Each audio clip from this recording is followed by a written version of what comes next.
Silakan Ustaz. Ya, syukran kepada Mbak Indra dan semuanya. Assalamualaikum warahmatullahi wabarakatuh. Waalaikumsalam warahmatullahi wabarakatuh. Warahmatullahi wabarakatuh. Sabahul khair ya akhwat salihat al-mahbubat. Sabahul khair Ustaz. Sabahun nur ya. Kalau sabahul khair, sabahun nur. Bisa juga sabahul wardi. Sabahul wardi itu pagi yang berbunga-bunga ya. Alhamdulillah pada hari Ahad ini, pada hari bulan baru ya, bulan Oktober ini, semoga penuh dengan kebaikan. Allah memberikan kita kesempatan bisa memulai bulan ini dengan kajian pada tadabbur Al-Quran. Semoga kita semuanya bisa menjadi pribadi-pribadi yang senantiasa mendahulukan urusan Al-Quran dibandingkan urusan yang lainnya. Dengan begitu insya Allah, Allah juga akan mendahulukan urusan kita dibandingkan hamba-hamba yang lainnya. Oke teman-teman semuanya, Ustazah ya, Nisa selaku Ketua RTQ An-Nur, kemudian juga Mbak Indra selaku guru ya Ustazahnya, dan juga Ustazah semuanya di sini, Mbak Zunarni, Mbak Umi Masa, Mbak Vivi, Mbak Tisa, Mbak Mariatul Kiptiyah, Mbak Umi Wahyu, Mbak Erna, Mbak Khair, Mbak Ferdial, Mbak Diah, seminar ya. Kemudian teman-teman di ruang Pelamboyan, Mbak Perwati Ningsih, Mbak Nurweni, Mbak Niken, Mbak Heni, Mbak Rosita, dan Mbak Prima, dan Mbak Nailis, Mbak Anita, Mbak Masri, dan Mbak Kurnia, Mbak Iswati, Mbak Isti, Mbak Esi, Mbak Cumaya, Mbak Arti, Mbak Anggraini, Mbak Aliani, dan Mbak Hima Aulia. Semoga juga dalam kondisi sehat dan bersemangat untuk mendapatkan ilmu. Karena mengapa kita ingin terus belajar? Karena Allah memberikan janji kepada yang ingin terus belajar ya. Yarfa'illahu alladhina utul ilma minkum darajat. Jadi Allah mengangkat derajat orang-orang yang berilmu. Tentunya kita ingin sebagai hamba tidak hanya bertambah pahalanya, namun juga naik derajatnya. Dan Allah sangat memotivasi sekali bagi kita untuk terus belajar sebagaimana yang akan kita dapatkan pada kisah Nabi Musa dan Nabi Khidir pada hari ini. Ini sebagai informasi ya. Jadi di belakang saya ini adalah latar Sudan ya. Ini piramida Sudan nih. Jadi Mesir sama Sudan itu mereka sebenarnya dulu satu negara. Kemudian dengan ada berbagai konflik, akhirnya mereka berpisah. Dan dahulu itu orang Mesir bisa bolak-balik Sudan itu tanpa perlu visa, karena mereka dianggap sebagai negara Sudan juga. Lama-kelamaan akhirnya mereka harus memakai visa, dan piramida-piramida di Sudan ini itu tidak sebesarnya piramida di Mesir.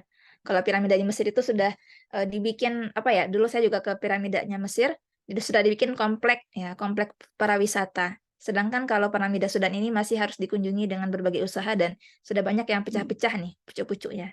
Jadi ini mengenang kembali ya. Sudan tempat saya dulu belajar ya. Yang ini tempat dulu yang saya kunjungi salah satu piramidanya.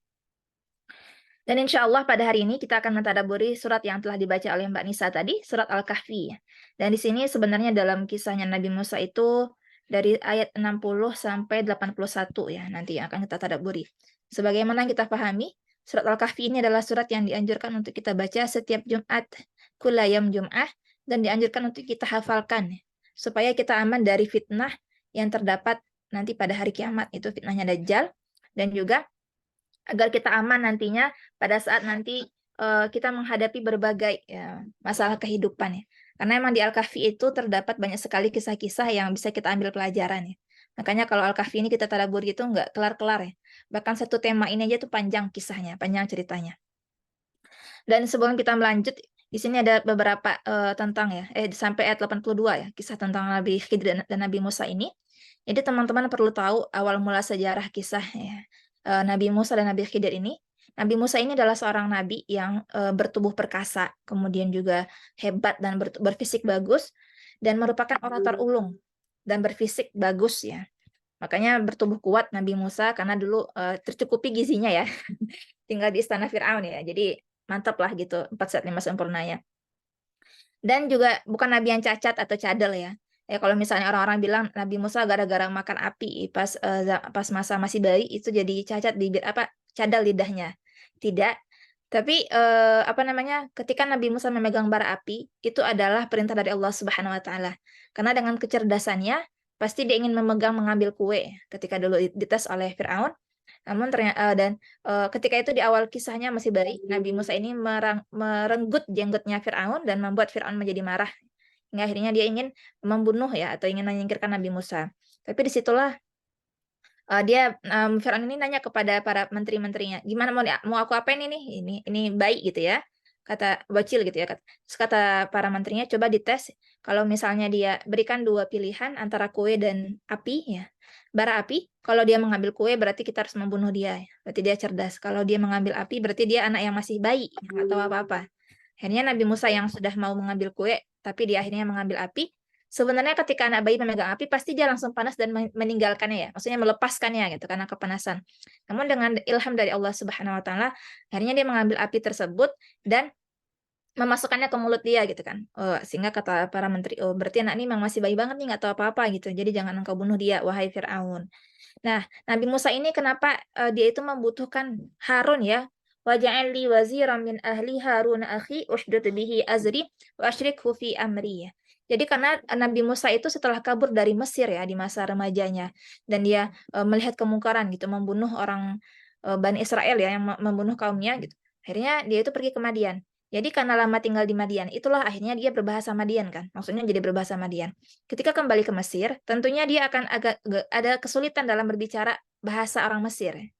Jadi kesulitan bicara itu bukan masalah lidahnya, tapi dari segi bahasanya. Karena biasanya kita ya kalau ketemu misalnya orang Minang, tapi dia ke Jawa gitu ya, dia berbahasa Jawa pasti kayak aneh gitu ya. Kita akan menertawakannya gitu. Jadi justru kalau kita menertawakan orang, kita justru malah nggak respect sama dia. Nah, itulah yang dibutuhkan oleh Nabi Musa. Harun yang sudah dari kecilnya, bayinya, remajanya, dan sampai dewasanya masih tetap tinggal di Mesir. Gitu. Akhirnya dia butuh teman yang pintar public speaking-nya. Nabi Musa pintar berbicara, akan tetapi masih tersisa logat-logat Madiannya, sehingga membutuhkan asisten gitu ya, butuh teman buat menerjemahkan segala yang ingin dia sampaikan. Makanya di sini itu butuh Harun untuk bisa bahasa kaumnya untuk berdakwah. Karena semua nabi dan rasul itu mereka pasti pertama adalah laki-laki. Karena kenapa laki-laki? Karena dahulu itu memang masih banyak sekali statement atau testimoni itu atau orang yang memandang rendah perempuan. Jadi kalau rasul dijadikan perempuan, pasti sudah ditolak dahulu ketika melihat perempuannya gitu. Kemudian para rasul dan nabi ini juga pasti akan diambil dari kaum yang bermartabat ya. Jadi tidak keluarga yang rendah seperti Rasulullah itu kan dari keluarga yang terpandang ya, dari kakeknya Abdul Muthalib yang kaya kaya raya. Hanya saja ketika di masa dakwahnya dia akhirnya dikucilkan sehingga menjadi berkurang hartanya gitu ya, atau hartanya itu ada tapi untuk dakwah. Nabi Musa juga dari kelompok ya yang apa namanya terpandang gitu. Apalagi dari anak angkatnya Firaun tadi ya.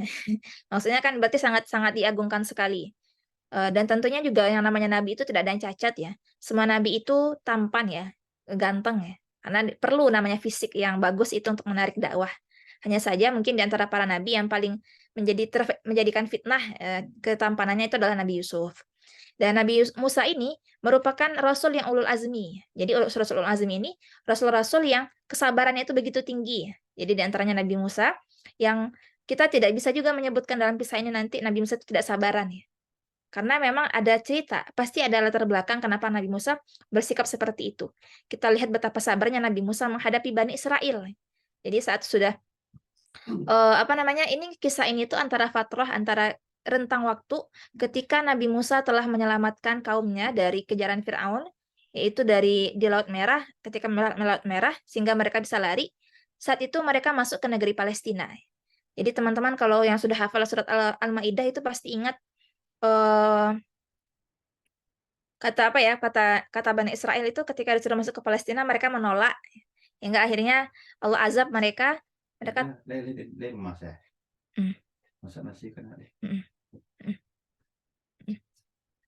Hingga akhirnya mereka itu terombang-ambing kan jadinya 40 tahun ya tihuna fil ardi. Nah, disitulah terjadi kisah antara Nabi Khidir dan Nabi Musa. Jadi teman-teman ingat lah ya bagaimana apa namanya historis sejarah Nabi Musa. Ketika awalnya dia menjadi baby, kemudian habis itu dialirkan ke Sungai Nil, ketemu sama Asia, istri Firaun, kemudian akhirnya dengan bantuan kakaknya tadi, kakak perempuannya itu, sehingga dia bisa kembali selamat dan kembali kepada ibunya. Setelah besar, dia akhirnya pergi dari Mesir, dia berjalan-jalan gitu ya di Mesir. Lama balagha asyuddahu, atainahu hukma wa ilma. Namun dia membunuh orang Yahudi, orang Israel apa ya, orang Yahudi yang membunuh kaum Kipti itu ya, atau kebalik ya, orang Kipti yang membunuh Bani Israel. Akhirnya dia kabur ke Madian. Di Madian dia menemukan belahan hatinya, menikah dengan anak saleh Madian. Setelah itu dia pergi kembali ke Mesir ya. Di Mesirlah nanti dia berdakwah kepada Firaun.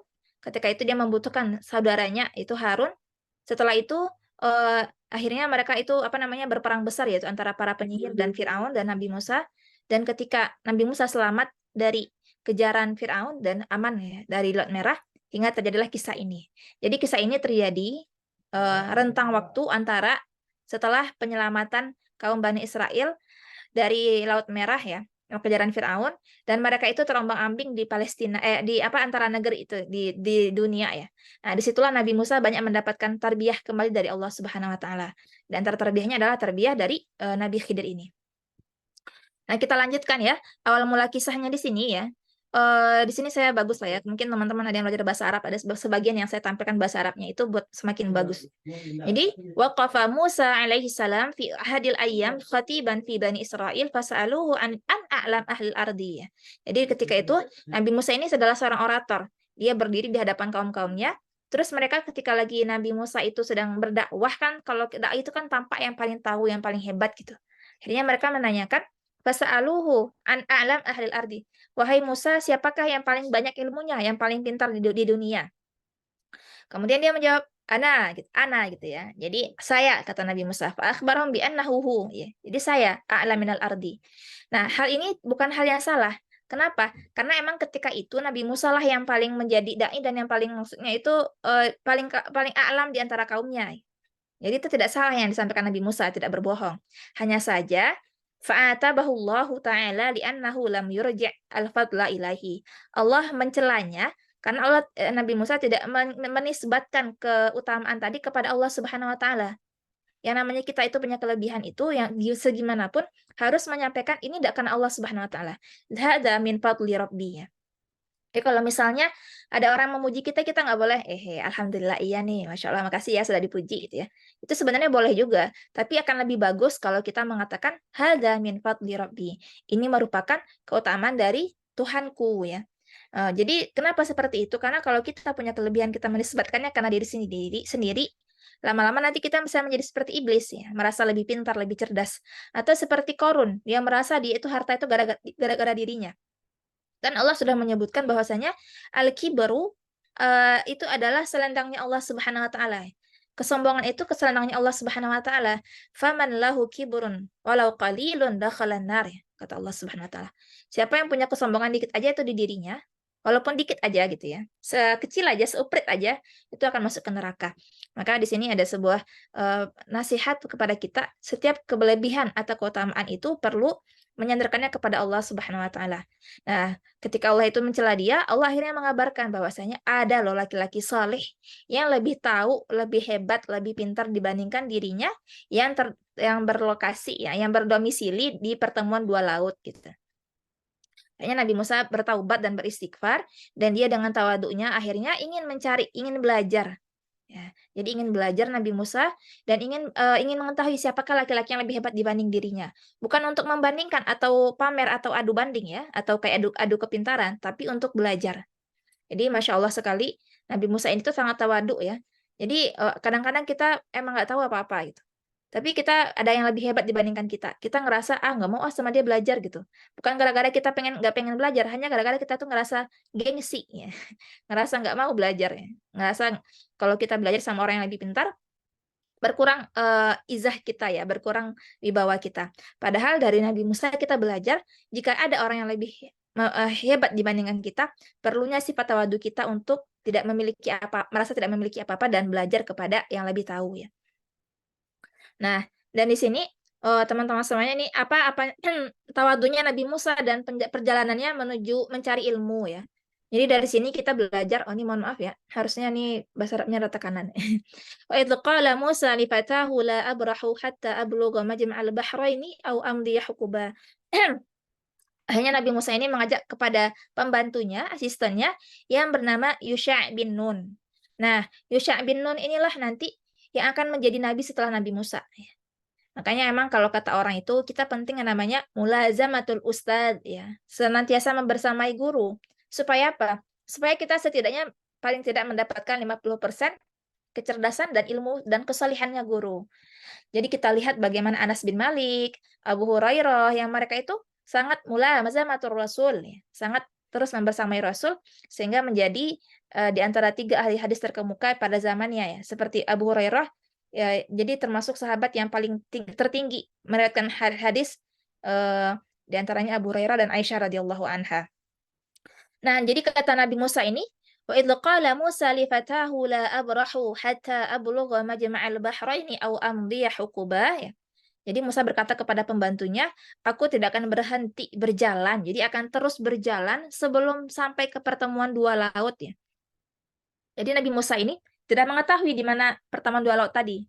Dia hanya ini aja, hanya sebentar ya minum.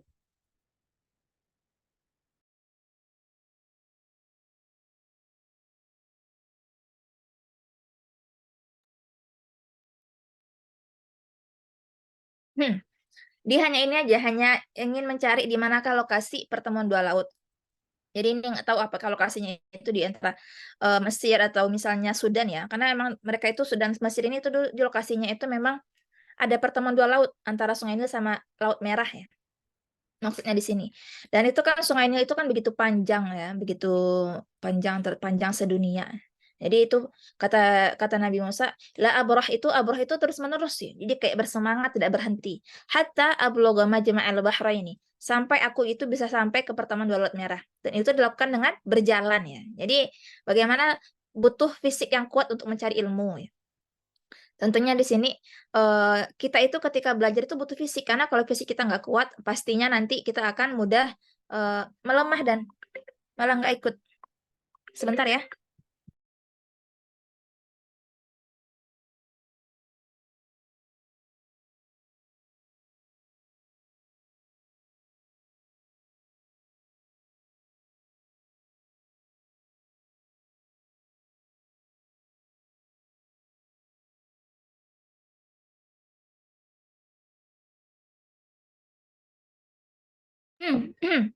Afan ya, tadi aja yang menelpon.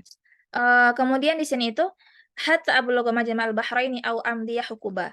Atau aku itu menghabiskan waktu berwindu-windu ya. Jadi hukuba itu artinya dari kata-kata hukubah, jamak dari hukubah. Yang arti hukubah itu artinya satu windu. Satu windu itu artinya 8 tahun ya, 8 bulan ya. Satu windu ya kan? Kalau nggak salah 8 bulan. Jadi memang kalau hukubah itu sampai menghabiskan waktu bertahun-tahun. Jadi semangat Nabi Musa yang menggambarkan bagaimana dia akan terus mencari guru walaupun menghabiskan waktu bertahun-tahun, walaupun habis fisiknya tadi. Jadi Masya Allah di sini ada sebuah pelajaran bahwasanya seorang dai itu tidak boleh berhenti belajar. Nah, Nabi Musa itu udah disebut sebagai nabi loh. Udah dapat label nabi gitu ya, atau dai. Tapi dia akhirnya ini tidak ingin berhenti belajar. Dan yang kedua pelajarannya adalah bahwasanya yang namanya belajar itu butuh waktu yang lama. Jadi kita nggak boleh merasa capek belajar baru bentar udah menyerah ya. Emang lama belajar ya. Saya belajar juga lama. Kalau teman-teman maksudnya sebagai informasi aja. Karena memang yang namanya manusia itu fitrahnya itu butuh waktu yang lama untuk belajar. Pertama adalah gara-gara memang dia itu ilmu itu banyak, sangat luas sekali. Yang kedua adalah bahwasanya ada sebuah ilmu itu yang tidak bisa dipahami langsung. Butuh bertahun-tahun memahaminya. Saya punya dosen di ini di di LIPI ya, beliau dari Mauritania. Yang beliau itu ngomongnya cepat sekali. Ya mungkin para ibu bisa merasakan lah ya, saya ngomongnya cepat. Nah, beliau lebih cepat lagi dibandingkan saya. Saking beliau itu cerdasnya dan juga beliau itu hafal segalanya. Karena di Mauritania itu mereka itu menulis di di kayu-kayu gitu ya. Sehingga mereka ketika belajar langsung menuliskannya sehingga langsung hafal. Sehingga ngomongnya cepat terus. Jadi selama 3 semester saya itu nggak paham apa yang beliau bilang. Saya baru paham perkataan beliau itu baru di semester 8 Syariah Lipia. Dan saya belajarnya misalnya di Lipia 7 tahun ya. Sampai orang-orang itu mungkin kayak ini, kayak tuh, pernah dulu itu sekali saya pulang dari di bandara gitu. Jadi mungkin sepertinya ada petugas bandara itu yang seusia sama saya melihat dari mungkin KTP atau paspor gitu ya. Terus dia bilang, "Emang kamu ngapain? Kuliah, hah? Usia gini masih kuliah," katanya kan. Saya aja udah kerja itu. Saya jadi mendumel ya, dia nggak tahu aja kalau saya itu kuliahnya emang lama, bukan gara-gara nggak lulus gitu ya. Tapi ya itu cerita aja gitu. Kadang-kadang orang ketika kita kuliah lama atau belajar lama itu orang malah mencelanya kok masih belajar sih ya. Sedangkan belajar itu adalah perintah dari Allah Subhanahu wa taala. Dan Nabi Musa ini menggambarkan bahwasanya kita sebagai umat Nabi Muhammad itu perlu bersemangat untuk terus belajar. Jadi habis belajar di LIPIA 7 tahun, ternyata saya masih merasa haus belajar ya. Kadang-kadang orang mikir, kan udah 7 tahun di LIPIA, kenapa masih pengen kuliah lagi? Saya haus belajar gitu. Jadi mungkin kerasa sama ibu-ibu di sini, akhwat di sini, bagaimana sebenarnya kita perlu merasa haus belajar. Haus belajar itu perlu, sehingga kita belajar. Makanya akhirnya saya pengen ke Sudan ya. Ternyata setelah 1,5 tahun di Sudan, qadarullah ada perang di Sudan, hingga akhirnya harus kuliah lagi di Indonesia. Kuliah S2 lagi kan. Ya, sehingga harus dari awal lagi, walaupun bisa ada konversi nilainya. Saya mikir kan, ya Allah beneran banget ya ini habis duit semuanya itu bukan buat beli motor ya. Misalnya saya pengen atau kayak tabungan apa gitu, tapi akhirnya buat belajar ya. Tapi Masya Allah kerasa nggak sia-sia uang yang habis buat belajar. Karena kerasa ketika walaupun sudah kuliah di LIPI ya di Sudan, kemudian masuk ke UIN di Padang, itu dapat lagi ilmu baru. Ya wah, Masya Allah ya, jadi belajar lagi, jadi lebih tahu lagi gitu. Karena ketika kita belajar, kita menyadari bahwasanya kita itu banyak nggak tahunya, banyak bodohnya ya, begitu. Nah, kemudian di sini kita lanjut kisahnya. Oke, ini perjalanan mencari Khidir ya. Fasa'ala Musa alaihi salam rabbahu an kaifiyatil wusul li hadzal rajul. Jadi Musa menanyakan kepada Allah Subhanahu wa taala bagaimana tutorial menemukan Khidir ya. Kan dulu itu nggak ada yang namanya Google. Hello Google, mana Khidir gitu ya. Atau nggak ada yang namanya HP. Atau nggak ada yang namanya koran. Itu nggak ada. Jadi emang namanya dulu itu belajar itu harus mengandalkan mulut, bertanya ya. Jadi bertanya, nyarinya gimana gitu ya. Sedangkan orang ini nggak tahu di mana. Nah, bayangkanlah ibu-ibu ya, akhwat semuanya, kita lagi di Malang ya, misalnya. Coba cari ibu yang bernama Izzatur Rifdah ya. Sekarang mungkin udah ketemu, udah nyarinya. Tapi kalau coba nyari ibu ini gitu kan, ibu ini tinggal di provinsi mana, di kota mana, daerah mana, benua mana gitu ya. Makanya nggak tahu Nabi Musa itu nggak punya petunjuk di mana lokasinya itu seberapa jauh. Hanya saja Allah berikan clue bahwasanya dia berada pada pertemuan dua laut ya. Dan caranya adalah bagaimana di sini Nabi Musa itu membawa ikan yang akan menjadi petunjuk ketika ikan itu nanti kabur ya, pergi gitu atau lepas. Nah, maka disitulah pertemuan dua laut. Ya, bayangkanlah gimana kita tuh sebenarnya gemes. Ya, tapi boleh tahu dong berapa lama, berapa jam, berapa hari gitu ya kalau pelatihan. Enggak, kamu cukup aja bawa ikan ini. Kalau dia kabur, itu baru di sanalah pertemuan dua laut. Ya, akhirnya kan kita tuh nggak punya gambaran berapa lama nih ya gitu. Kalau manusia digambarkan dia harus kuliah 2 tahun, itu 3 tahun itu mungkin dia bisa bersabar. Tapi kalau dia nggak tahu berapa rentang waktunya, dia merasa ketakutan kan, merasa cemas. Berapa lama nih ya? Oh, berapa lama nih ya gitu ya. Itulah sebenarnya yang dimiliki oleh Nabi Musa. Namun karena kesabarannya dan himmah dia ingin mencari ilmu, nah, di sini ada namanya himmah aulia yang saya baca ya. Himmah itu adalah semangat dan mimpi ya, apa namanya azam dia, ya miriplah seperti itu ya. Akhirnya dia membawa tadi hut ya, ikan tadi, rojul ya as-salih. Jadi ketika ikan itu pergi ya, kabur, maka nanti akhirnya disitulah nanti akan ketemu laki-laki itu ya. Fantalaqa Musa alaihi salam akhidan ma'ahu fatah Yusha bin Nun ya wal hut walamma wasala ila sakhrah. Jadi ketika telah sampai satu tempat mengantuk ya. Jadi mengantuk mereka berdua ini yang Nabi Musa dan Yusha bin Nun asistennya atau pembantunya. Akhirnya mereka tertidur ya. Nah, tapi dia udah bilang sama apa namanya? Kata sama Yusha bin Nun nih, "Kamu kita gantian nanti istirahatnya. Tolong kamu jaga ikan ini gitu." Nah, teman-teman tahu, ikan itu sebenarnya sudah ikan bakar. Jadi ikan itu adalah bekal ya. Jadi bukan ikan hidup. Nah, jadi sebenarnya emang agak nggak masuk akal bagaimana ikan itu bisa kabur sedangkan ikan itu hidup. Nah, kemudian di sini dijelaskan, Masya Allah begitulah mukjizat dan kudratullah ya, kekuasaannya Allah Subhanahu Wa Taala. Ketika ternyata mereka mengantuk kedua-duanya dan pergilah Hud itu tadi minal maktal ya dari keranjang wahariba ilal bahri ba'da an syariba. Kenapa ikan syariba min ainin ma maujudah fi sakhrah yuqalu laha ainul hayah ya. Jadi kenapa ikan itu bisa hidup, padahal dia sudah menjadi ikan bakar? Karena ternyata ketika di sakhrah padang pasir itu terdapat yang namanya sumber mata air yang disebut dengan sumber mata air kehidupan. Nah, ini kayak dongeng kali ya, tapi ini memang benar kisahnya, tidak bohong ya. Sehingga ikan itu dia apa namanya ya, mengambil sedikit gitu ya, atau bagaimana Allah itu bikin ikan itu meminum air kehidupan tadi, sehingga dia kembali hidup ikannya, sehingga dia bisa kabur. Nah, fil bahri saroba. Saroba itu artinya kayak hap gitu ya. Jadi kayak kabur cepat gitu. Jadi kayak meloncat lah gitu istilahnya dari keranjangnya ya. Nah, idruddat ilahul roh fahariba. Jadi Allah mengembalikan roh ikan tadi. Nah, dengan cara ikan tadi itu memakan meminum, mencelup sedikit air itu ke mulutnya. Jadi emang sebenarnya itu nggak pernah ada yang namanya simsalabim dalam kehidupan. Pasti ada asal mula terjadi sebuah keajaiban ya. Nah, sama seperti kita membaca nanti kisah Ashabul Kahfi, itu memang Allah itu mengembalikan ya tubuh mereka itu sehingga tulang-tulangnya tidak rusak. Nggak mungkin yang namanya para anggota Ashabul Kahfi itu tidur selama ratusan tahun itu tubuhnya nggak rusak. Kita aja tidur kelamaan itu tubuh kita melemah kan, tulangnya jadi melunak. Tapi Allah dalam kisah Tadabbur Surah Al-Kahfi itu membolak-balikkan tubuh pemuda Ashabul Kahfi sehingga mereka mendapatkan cahaya matahari sebagian, kemudian balik lagi sebagian sehingga tetap utuh tubuhnya. Jadi ada namanya alasan ilmiahnya. Ada alasan IPA-nya itu ada ya. Sainsnya itu ada. Begitupun juga di sini memang ada namanya sumber mata air itu yang disebut sebagai sumber mata air yang ainul hayah atau kehidupan. Sehingga ikan itu kan nggak mungkin tiba-tiba muncul ya. Dia minum dulu baru akhirnya kembali hidup ya, kembali ruhnya tadi. Ruh si ikan. Nah, apa namanya? Di sini ainul hayah itu disebutkan digambarkan al hayatu la yusibu min ma'iha syai'un illa hayy gitu ya. Jadi orang yang pasti kalau misalnya yang kena air ini itu akan sembuh atau akan kembali hidup ya. Fa asabal hut min ma'in tilkal ain qala fataharraka wa ansala minal miktal ya. Kemudian dia bergerak ikannya dan kabur ikannya tadi.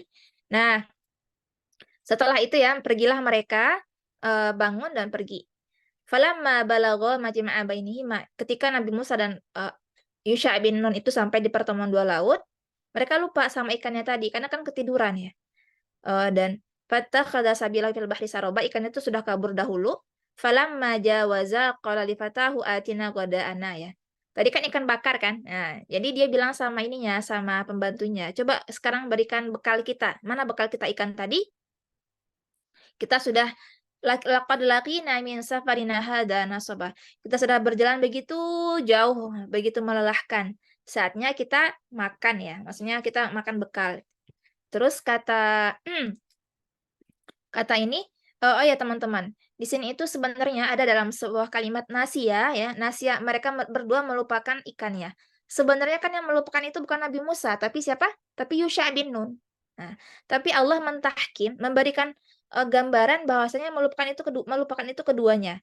Itu gara-gara apa? Gara-gara ketika bawahan melakukan kesalahan, yang bersalah pemimpin juga ikut bersalah ya. Jadi di situ beratnya menjadi pemimpin, bahwasanya ketika bawahan melakukan kesalahan, pemimpin pun akan dihukumi salah juga. Karena dialah yang akan memberikan arahan. Termasuk di sini sebenarnya yang bersalah itu adalah Yusha bin Nun aja. Tapi Allah memberikan gambaran nasia, mereka lupa. Karena Nabi Musa ini juga dianggap lupa karena dia adalah pemimpinnya Amir Safar gitu ya. Amir Safar mereka. Terus tadi si Yusha bin Nun menjawab, qala ara'aita id awayna ila sakhrati fa inni nasitul hut ya. Jadi kamu tidak melihatkah gitu ya ketika kita tadi di Sakhrah ya di padang pasir itu aku melupakan ikan tadi ya. Jadi melupakan itu bukan hanya kita itu tidak ingat tapi tidak terlihat juga. Mana ya kok nggak ada ya gitu ya. Nah, terus dia menjawab wa ma ansanihu illa syaitanu an adzkurah. Jadi wattakhadha sabilahu fil bahri ajaba ya. Jadi aku itu tidak ada yang melupakanku kecuali setan ya. Jadi kita boleh menisbatkan kesalahan kepada setan. Karena emang setan tuh punya banyak andil sekali bikin kita jadi lupa. Jadi kalau lupa hafalan, kita boleh bilang, wa ma ansanihi illa syaitanu an adzkurah. Jadi misalnya, atau misalnya kita baca doa ya, bima nusina gitu. Jadi kayak apa namanya, kita bilang kalau misalnya dalam menghafal Quran terus kita lupa ayatnya, kita bilang nusina, kami dilupakan oleh setan ya. Jadi kita emang lupa gara-gara setan kan. Jadi membuat kita tuh kayak gagal fokus, itu memang ada andil setan bukan gara-gara kita pribadi. Jadi boleh-boleh aja kita menisbatkan sebuah kesalahan pada setan. Tentunya kita tidak hanya menisbatkan tapi berusaha berbenah kembali untuk melakukan kebaikan. Nah, wattakhadha sabilahu fil bahri ajaba. Dan herannya ya, ikan itu justru malah aneh dia gitu, kembali hidup. Kemudian dia kembali ke laut dan dengan caranya sendiri. Harusnya kan kalau udah hidup tadi kalau sudah emang kabur kan nggak bisa jauh-jauh kan dari air. Tapi justru ikan itu bisa berhasil kembali ke laut itu dengan cara jalannya yang aneh kata Yusha bin Nun tadi. Nah, aha kata Nabi Musa, disitulah itu yang aku cari. dzalika ma kunna nabghi. Itulah yang selama ini kita cari ketika ikan itu pergi, gitu. Jadi emang sebenarnya itu yang ditunggu-tunggu oleh Nabi Musa ketika ikan itu kabur dari keranjang makanan mereka. Dan akhirnya di sini itu ya, wasallama Musa, akhirnya Nabi Musa itu pergi mengikuti jejak ikan tadi. Di situ Allah Subhanahu wa taala ya, dan memberikan sebuah apa ya, yang namanya air tadi, air dari ikan tadi itu tidak apa ya, tidak kering. Justru masih ada sisa-sisa bekas-bekas air tadi gitu ya. Bekas-bekas air tadi dari ikan yang kabur tadi, dan Nabi Musa pun mengikuti jejak ikan tadi, kemudian mengikuti jejak mereka tadi pergi. Jadi alias balik pulang gitu Nabi Musa. Tidak kelewatan, akhirnya Nabi Musa balik lagi mengikuti jejak mereka pergi tadi gitu ya. Oh, kemana pergi ikan tadi? Berarti kita tadi tadi lewat sini ya gitu. Akhirnya Nabi Musa kembali balik setelah jauh perjalanan. Kadang-kadang kan kita kalau udah jauh malas balik gitu ya. Tapi memang kadang-kadang perlu balik untuk kebaikan. Sama seperti murojaah. Kita udah hafal, pengen maju terus, padahal kita perlu balik untuk murojaah hafalan. Nah, ada yang malas balik murojaah hafalannya, ada yang mau balik. Karena balik itu nggak mudah kan, memutar balik langkah gitu kan. Menitik kembali perjalanan itu nggak mudah. Nah, makanya kalau orang-orang yang bisa murojaah, berarti dia sedang meniti balik hafalan dia, insya Allah. Dan ketika itu, dia datanglah ke sebuah tempat yang di sana dia melihat seorang laki-laki tertidur di atas sebuah batu. Dan dia melihat di sekeliling laki-laki itu berwarna hijau. Jadi Khidir ini ya, yang akhirnya rajulun soleh ya, kata para ulama itu menyebutkan namanya itu Nabi Khidir. Karena sebelumnya bukan Nabi enggak gitu ya. Makanya tadi saya sebutkan cuma Khidir, di sini saya bikin Nabi. Karena emang dari riwayat ini menyebutkan bahwasanya beliau adalah Nabi Khidir. Karena beliau rajulun soleh dan punya mukjizat ya. Jadi kenapa dinamakan Khidir? Karena semua yang tersentuh oleh Nabi Khidir itu berwarna hijau. Alias menjadi tumbuh-tumbuhan ya. Makanya Khidir dari khodrah, akhdar artinya. Nah, akhirnya Nabi Musa menyampaikan salam Assalamualaikum kepada Nabi Khidir. Nah, terus kemudian kata Nabi Khidir ini ketika terbangun dia melihat laki-laki membangunkan dia, "Kenapa engkau mengucapkan salam kepadaku padahal engkaumu dalam kondisi tidak dalam keselamatan ya?" Jadi terus heran Nabi Musa, kok tahu nih orang gitu ya? Kok tahu dia gitu? Bahwasanya Bani Israel itu memang bani-bani yang durhaka, membangkang gitu ya. Jadi tidak dalam keselamatan. Dan di sini ada terdapat sunnah, kita perlu mengucapkan salam kepada siapapun, walaupun orang Kristen ataupun Muslim. Maksudnya ketika kita tidak mengetahuinya ya, mohon maaf. Ketika ada orang asing yang tidak kita ketahui apa kepercayaannya gitu atau agamanya, kita tes itu dengan cara salam. Kalau dia balas berarti dia orang Islam, tapi kalau enggak berarti dia orang asing. Sehingga para muslimah pun bisa mengetahui kalau ada misalnya kadang yang berjilbab kan nggak semuanya itu yang Islam kan, yang nggak berjilbab. Jadi kalau ada orang yang tidak pakai jilbab, kita sebutkan salam, dia menjawab, berarti orang Islam. Kalau enggak, berarti dia bukan mahram kita. Jadi tidak boleh bagi kita membuka aurat di hadapan dia. Jadi kalau kita misalnya ketemu orang non-muslim perempuan, maka aurat dia sama dengan aurat kita di hadapan laki-laki ya. Jadi tidak boleh membuka aurat kita di hadapan mereka. Dan setelah itu, setelah kisah panjang tadi, Nabi Musa pun request ya, wa arrafa an nafsihi, dia mengatakan ana Musa, aku adalah Musa, an nafsi wa akhbarahu bi annahu qad atahu li yu'allimahu. Jadi apa namanya? Dia datang ke sana untuk ingin belajar ya, ingin belajar. Jadi Nabi Musa itu baru ngeh itu Nabi Khidir ketika Nabi Khidir itu mention bahwasanya bagaimana mungkin Nabi Musa memberikan salam kepada dirinya padahal kaumnya sendiri pun dalam ketidakselamatan gitu ya, alias Bani Israel. Oh, ini dia nih a'lamun nas gitu ya. Ini nih dia laki-laki yang paling tahu. Aku aja belum datang, udah langsung punya mata batin gitu ya. Dia tahu gitu ya. Sebelum Nabi Musa itu menceritakan profil dirinya. Jadi disinilah fa'arafahu al-abdu as-salih wal khidir wa huwa al-khidir wa akhbarahu bi anna Allah ta'ala qad attala'a kulla minhuma ala ilmin la ya'lamu al-akhar. Jadi Nabi Khidir ini pun juga tawadhu. Nabi Khidir itu hanya memberitahu bahwasanya setiap kita ini punya ilmu yang berbeda. Jadi kata Nabi Khidir, engkau punya ilmu yang aku tidak ketahui, sedangkan aku punya ilmu yang tidak engkau ketahui, kata Nabi Khidir. Nah, akan tetapi di sini itu Nabi Musa masih ingin belajar. Jadi masing-masing itu punya keistimewaan masing-masing. Gitu. Jadi punya perbedaan yang tidak sama, punya keistimewaan yang tidak sama antara keduanya. Nah, la yu'allimu ya la ya'lamul akhar fama kanat hikmatuhu ma'lumatul li ahadihima lan takuna kadzalika lil akhar ya. Jadi yang mana ilmu itu tidak bisa dimiliki oleh yang lain. Jadi kalau Nabi Musa itu memang lebih melihat ilmu itu secara zahirnya. Sedangkan Nabi Khidir itu lebih ke ilmu mata batinnya. Kenapa? Mata batinnya karena Allah memberitahukan dia. Karena namanya Nabi itu kan nggak mungkin tahu tanpa dari Allah Subhanahu wa taala ya. Kemudian Nabi Musa berbicara menyampaikan qala lahu Musa hal attabi'uka ala an tu'allimani mimma 'ullimta rusyda ya. Kata Nabi Musa, boleh nggak aku mengikuti engkau gitu ya? Boleh nggak aku follow? Nah, follow engkau supaya apa? Supaya engkau mengajarkan aku ilmu-ilmu yang aku menjadi arusyd. Arti arusyd itu artinya kedewasaan. Kedewasaan itu adalah ilmu-ilmu yang itu kecerdasan yang tidak dimiliki, tidak hanya maklumat ya. Jadi kadang-kadang kita kan hanya mengetahui, oh tahu. Tapi arusda itu kecerdasan yang dipengaruhi oleh juga ilmu akal sama ilmu batin. Sehingga membuat seseorang itu mampu bersikap dewasa. Makanya ada istilah, semua orang bisa tua tapi tidak semua orang bisa dewasa. Atau misalnya ada anak kecil yang sudah paham, kemudian penuh dengan hikmah, bagus perangainya. Kita bilang dia dewasa. Walaupun dia belum tua tapi dia sudah dewasa gitu ya. Terus kata Nabi Khidir, qala innaka lan tastati'a ma'iya sabara. Engkau itu pasti tidak akan bisa bersabar denganku ya, kata Nabi Khidir. Jadi bukan Nabi Musa tidak sabar, tapi tidak bisa bersabar denganku. Gitu. Jadi gara-gara sikapku. Terus kata Nabi Khidir lagi menjelaskan, kenapa Nabi Musa tidak akan mampu bersabar? Wa kaifa tasbiru ala ma lam tuhitu bihi khubra. Jadi, bagaimana engkau akan mampu bersabar ketika engkau belum diberitahu? Sama kayak kita misalnya disuruh ini. Tapi kenapa? Pasti kita nggak terima, nggak sabaran.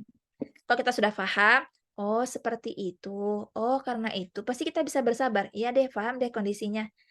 Tapi kalau kita nggak dikasih tahu, kita emang nggak sabaran ya. Makanya butuh banyak belajar biar bisa menjadi pribadi yang sabar. Karena jadi banyak tahu ya. Kemudian, illa anna Musa alaihi salam asarra ala suhbatihi. Jadi Nabi Musa ini bersikeras ya. Kata Nabi Musa, aku bisa insya Allah bisa bersabar gitu ya.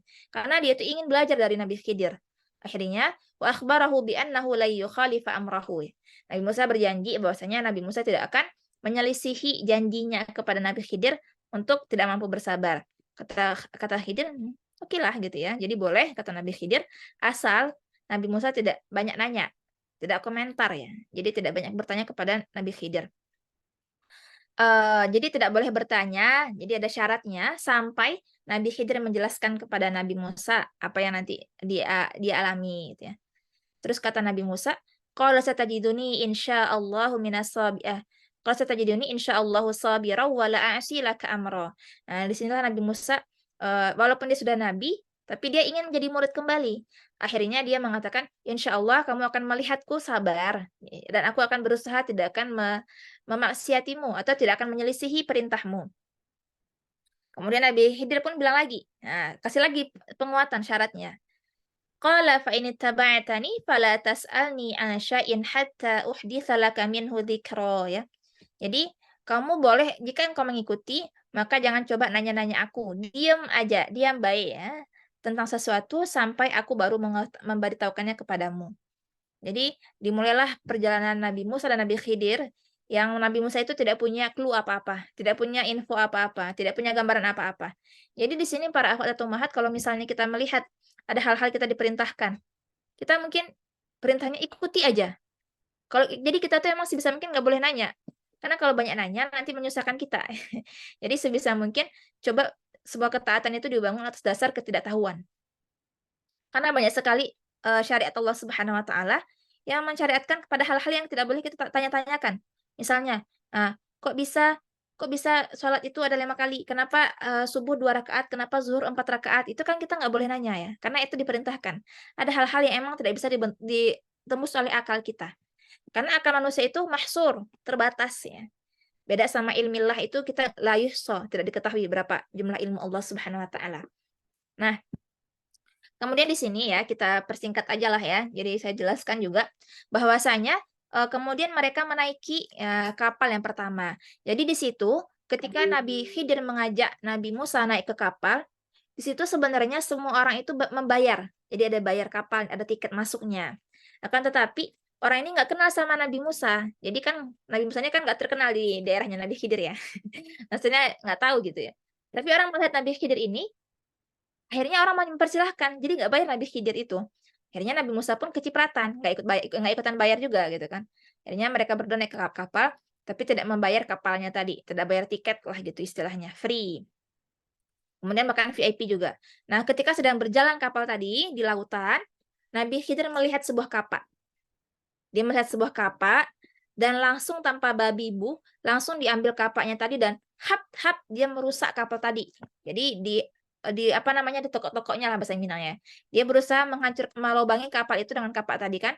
Nabi Musa yang tadi itu seorang nabi, Nabi Musa ini punya sebuah sifat karakter tidak bisa melihat kemungkaran. Jadi kata Nabi Musa ya, akhirnya dia melihat Nabi Khidir ini merusak kapalnya dan dia langsung apa namanya langsung dia itu mencegah Nabi Khidir tadi. Nah, kata Nabi Musa seperti apa? Fantalaqa hatta rakiba fi safinati hatta idza rakiba fi safinati kharaqaha ya. Jadi kharaqaha itu melubangi artinya. Melubangi safinah tadi. Kata Nabi Musa, qala kharaqataha litughriqa ahlaha ya. Laqad ji'ta syai'an imran. Bagaimana mungkin engkau merusak kapal padahal seluruh orang kapal itu sudah berlaku baik kepada kita gitu ya. Apakah engkau wahai Nabi Khidir ingin orang ini semuanya menjadi mati gitu ya, tenggelam gitu. Jadi di situ Nabi Musa itu tidak memikirkan dirinya. Nabi Musa itu mikirin jangan sampai orang di kapal itu pada tenggelam. Jadi Nabi Musa itu Masya Allah sekali ya, sangat bagus sekali sikapnya. Jadi dia nggak egois ya. Jadi dia itu mencegah mencegah Nabi Khidir itu melubangi kapal karena khawatir orang kapal yang sudah berlaku baik kepada mereka itu tenggelam. Terus kemudian kata Nabi Khidir itu masih dengan ucapan yang lembut, qala alam aqul laka alam aqul innaka lan tastati'a ma'iya sabra. Wahai Musa, aku sudah bilang kan, kamu nggak akan bisa bersabar denganku. Jadi Nabi Khidir tidak mengatakan, wahai Musa kamu tidak sabaran, tapi menyebutkan kamu tidak akan mampu bersabar denganku. Jadi dari sini teman-teman bisa dilihat bahwasanya bukan sikap Nabi Musa yang tidak sabar, tapi ada sebuah kondisi-kondisi yang membuat seseorang itu menjadi kurang bersabar akan orang lain. Jadi bukan berarti itu sifat tidak sabar ya. Karena tadi saya ucapkan kembali bahwasanya memang kurang sabar apa Nabi Musa ya. Nah, dari kaum Bani Israelnya yang banyak mengeluh, banyak memerintah, banyak membangkang gitu ya. Kemudian juga dari Firaun itu Nabi Musa itu pasti pribadi yang sangat sabar sekali. Kemudian juga akhirnya Nabi Musa ngeh, oh iya, astagfirullah. Jadi itu sebenarnya itu adalah spontanitas Nabi Musa. Ya, Nabi Musa itu sebenarnya pengen bersabar. Hanya saja ketika melihat sebuah kemungkaran itu langsung spontan dia itu mencegahnya. Nah, itu dalam kisah tadi ya. Ketika dia membunuh kaumnya, orang yang menzalimi kaumnya, dia kan langsung berusaha melerai. Akhirnya malah terbunuh mati ya. Kemudian qala la tu'akhidni bima nasitu wa la turhiqni min amri usra ya. Kata Nabi Musa, tolong jangan hukum aku atas kelupaan aku gitu ya. Jadi emang kadang-kadang kita tuh lupa, udah berjanji tapi lupa. Jadi kita juga sebagai guru, sebagai dai, nggak boleh terlalu menghukumi murid yang lupa. Ya kan emang lupa, gimana ya lupa itu kan emang sifat manusia. Jadi sumiyal insanu linisyanihi. Manusia dikatakan manusia karena dia itu pelupa. Insan nisyanihi itu kan ada padanan kata yang nanti dalam bahasa Arab itu namanya isim mushtaq ya. Nah, kemudian fantolako akhirnya mereka pergi lagi. Setelah turun dari kapal, mereka itu turun ke daratan ya. Jadi pergi ke sebuah lembah, ke daratan lembah dan Nabi Musa ini melihat seorang anak yang mencelang wajahnya gitu lah, alias beda gitu glowingnya, cakepnya gitu ya, ganteng gitu ya. Terus lagi main-main sama teman-temannya. Akhirnya ketika sang anak tadi yang tampak putih, ganteng, tampan dan tampak tinggi gitu ya, berbadan bagus, itu main sama teman-temannya itu. Akhirnya ketika teman-temannya lagi pergi ya, dalam kondisi sepi, Nabi Khidir menarik anak ini tadi dan akhirnya dia mengambil pisaunya dan anaknya itu dibunuh gitu ya. Atau bahkan ada riwayat yang menyebutkan Nabi Khidir langsung kepalanya gitu ya.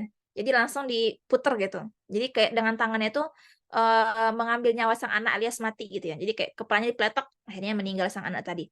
Nah, disitulah makin gitu ya. Nabi Musa itu kayak kaget sekali. Bagaimana mungkin Nabi Khidir membunuh anak yang suci, yang tidak bersalah gitu. Tadi kan kalau kata Nabi Musa itu kok laqad ji'ta syai'an imra ya. Kamu itu melakukan hal yang aneh ya. Hal yang aneh kok bisa orang yang lagi baik sama kita justru kamu malah melubangi kapalnya. Namun di sini Nabi Musa tidak lagi bisa. Sebenarnya Nabi Musa tahu dia harus bersabar. Tapi ketika dia melihat kemungkaran di hadapan dia, bagaimana seorang anak masih kecil itu dibunuh tanpa ada salah gitu ya, maka dia jadi begitu marah. Maka wajarlah sebenarnya yang dilakukan oleh Nabi Musa. kita pun kalau nggak paham pasti kita juga kesel, marah kan. Kita langsung menahan gitu ya. Makanya kata Nabi Musa, qal aqatalta nafsan zakiyah. Bagaimana mungkin engkau membunuh bocil yang cerdas ya? Biasanya kan masih usia-usia 7 tahunan lah gitu ya. Bagaimana engkau membunuh anak yang masih cerdas, pintar, rupawan, bighairi nafsin ya, yang anak suci, yang tidak bersalah.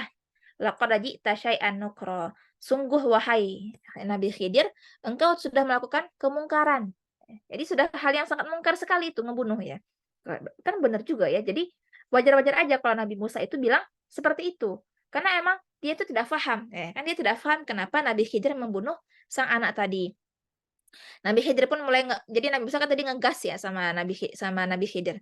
Kok bisa engkau melakukan hal yang mungkar? Nabi Khidir pun balik ngegas. Qala alam aku laka innaka lan tastati'a ma'iya sabara.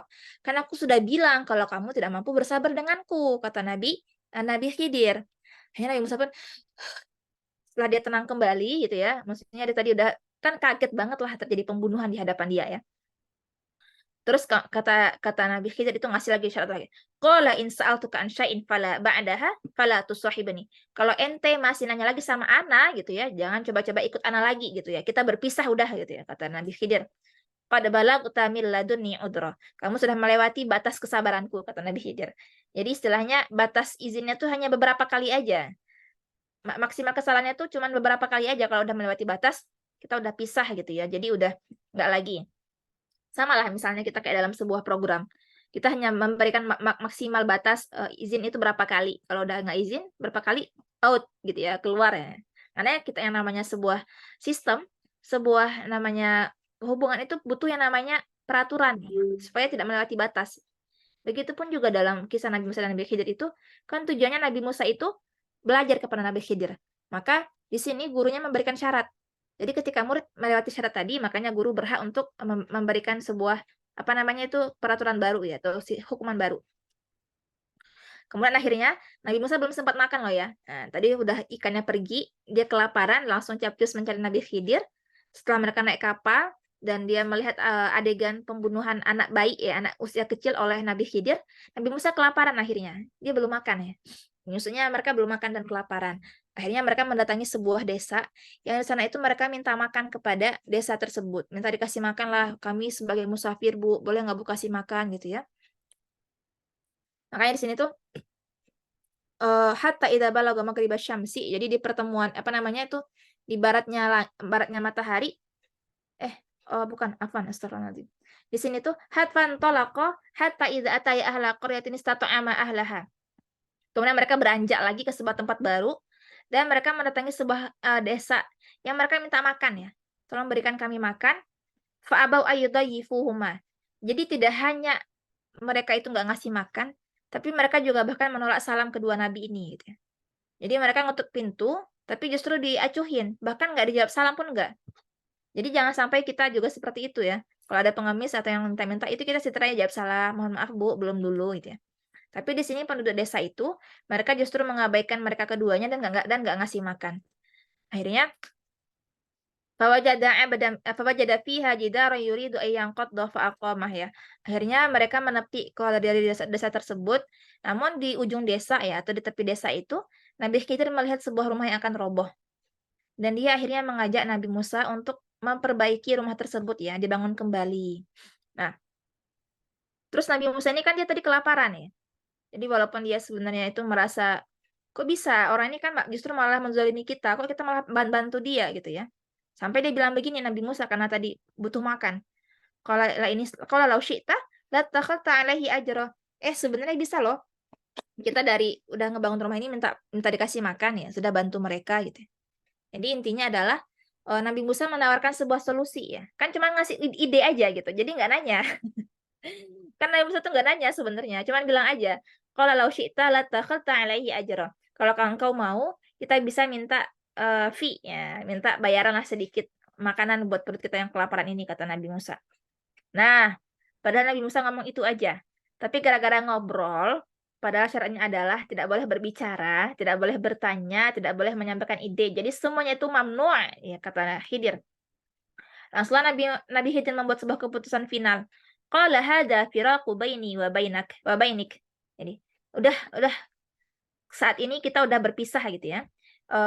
Apa namanya, kamu sudah melewati batas ambang batas apa namanya kesempatan yang aku berikan kepadamu, dan tentunya aku akan memberikan kamu saunabbi'uka bita'wili ma lam tastati' alaihi sabra. Aku akan memberikan kamu jawaban atas hal-hal yang tidak bisa kamu sabari. Jadi di sini itu adalah sebuah nasihat bahwasanya ketika kita berselisih dengan siapapun, ada sebuah sunnah tetap tabayun sebelum perpisahan itu terjadi. Supaya apa? Supaya tidak adanya kesalahpahaman antar sesama kita.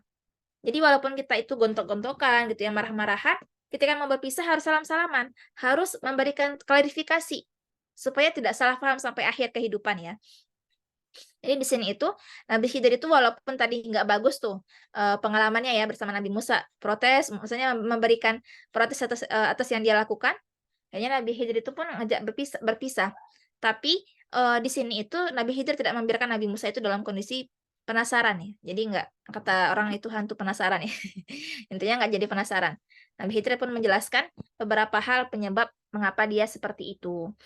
Nah, di sini ya, pertama adalah kapal dirusak oleh Nabi Khidir karena itu milik rakyat jelata ya. Jadi kata Nabi Khidir, "Ammas safinatu fakanat limasakina ya'maluna fil bahri wa aradtu an a'ibaha wa kana wara'ahum malikun ya'khudhu kulla safinatin ghasba." Jadi sedangkan kapal ini maka dia milik orang-orang miskin. Jadi sebenarnya orang-orang yang tadi di kapal itu orang-orang miskin. Maka aku ingin a'ibaha, memberikan aib baginya, alias merusaknya. Jadi sebenarnya teman-teman semua, apa namanya, perintah melubangi kapal itu adalah dari Allah Subhanahu Wa Taala. Akan tetapi karena dia adalah sebuah bagi Nabi Musa itu kemaksiatan, maka Nabi Khidir itu menimpakan kesalahan itu pada dirinya sendiri. Itu adalah sebuah ajaran bahwasanya kalau ada sebuah keburukan itu sebisa mungkin jadikan kita sebagai penyebabnya, bukan orang lain ya. Jadi jangan sampai ini gara-gara aku kurang baik, kurang apa namanya, kurang disiplin. Jadi jangan kita nyalahin yang lain gitu.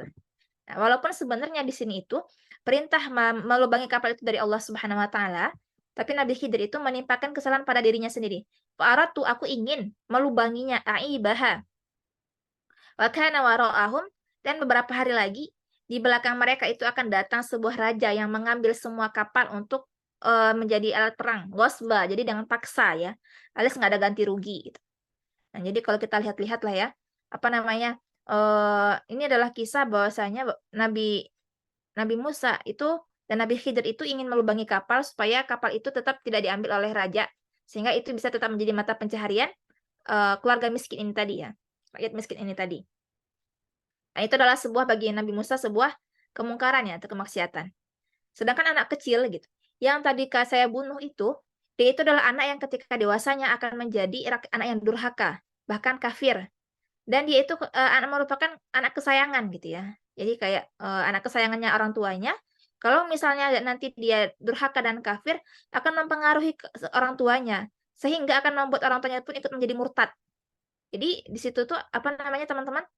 Memang anak kecil itu ketika dewasa nanti gitu ya. Nabi Khidir kan tadi punya kelebihan ilmu mata batin yang begitu tinggi dan dari Allah Subhanahu Wa Taala tadi, sehingga dia bisa melihat bahwasanya sang anak ini akan menjadi anak yang kufur nanti ketika di masa dewasanya, dan akan mempengaruhi orang tuanya.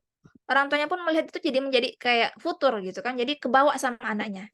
Kebanyakan kita lihat kadang-kadang anak yang mempengaruhi orang tuanya gitu.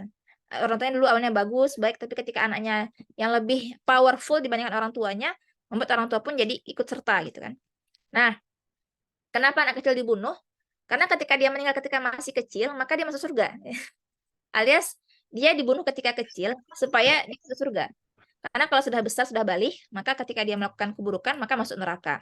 Dan yang kedua, ada pahala kesabaran bagi orang tuanya ketika orang tua mampu bersabar atas anaknya meninggal nanti. Nah, dan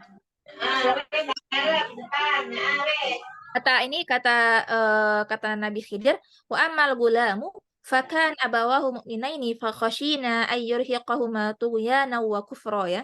Jadi kami khawatir gitu, bahwasanya yang sang anak ini akan bisa membuat orang tuanya itu jatuh dalam kekufuran juga atau melampaui batas ya, sehingga menjadi kufur nanti ketika sudah dewasa. Fa aradna ayyubadilahuma rabbuhuma gitu. Dan kami Nabi Khidir mulai membawa istilah itu kepada Allah Subhanahu Wa Taala ya. Jadi ketika anak itu diinginkan untuk digantikan dengan anak yang baru, anak yang saleh oleh Allah Subhanahu wa taala. Aradana ayyubadilahuma rabbuhuma ya. Jadi Tuhannya gitu, Tuhan keduanya yaitu Allah Subhanahu wa taala akan menggantinya dengan khairam minhu, lebih baik dibandingkan sang anak, zakatau, kecerdasannya dan ruhmah, kasih sayangnya gitu. Jadi sebenarnya Allah pasti menyiapkan ganti atas musibah yang sudah berlalu. Hanya saja butuh kesabaran di awal. Dan di sini ya, hmm, memang inilah hikmah yang dimiliki Nabi Khidir yang tidak dipahami oleh Nabi Musa. Sedangkan yang ketiga, wa ammal jidaru fakana li gulamaini yatimaini fil Madinah. Jadi yang namanya dinding yang rusak itu milik seorang kakek atau seorang ayah yang sudah sepuh, sudah akan meninggal ya. Jadi di sana terdapat harta yang akan diwariskannya kepada cucu-cucunya, dua orang anak tadi. Nah, dan di sini ini ketika bangunan itu akan rubuh, itu tidak akan rubuh, maka tampaklah semua hartanya. Ketika tampak semua hartanya, maka akan bisa membuat orang-orang desa tadi yang pada zolim itu mengambil harta sang anak. Makanya Nabi Khidir itu berkeinginan dengan Nabi Musa itu, mengajak Nabi Musa itu membangun kembali rumahnya, supaya harta tadi tertimbun, sehingga ketika sang anak sudah dewasa, sudah balik, sudah besar, rumah itu akan roboh karena sudah tua.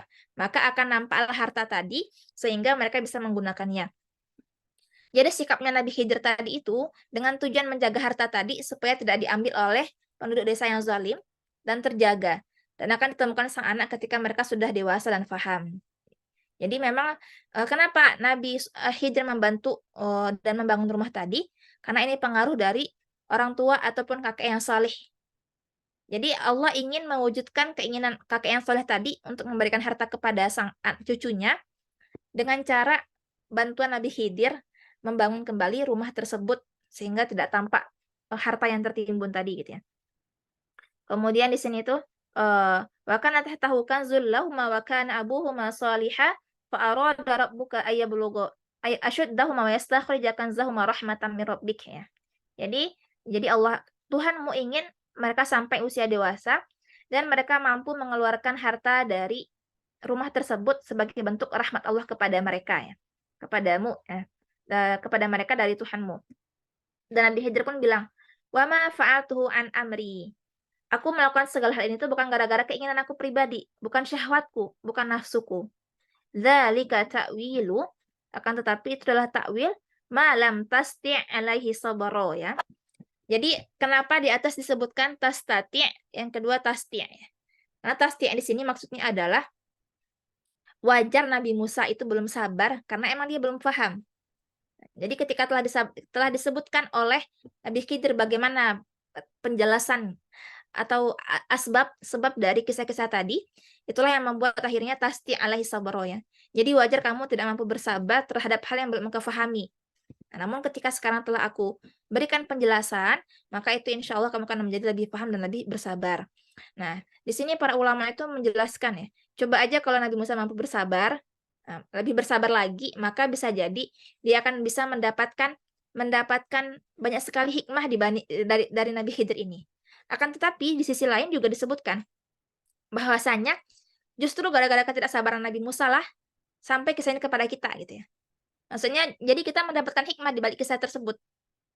Masuk ke dalam Al-Qur'an juga. Nah, dan di sini beberapa pelajarannya gitu. Jadi yang pertama adalah ini poin pertama ya.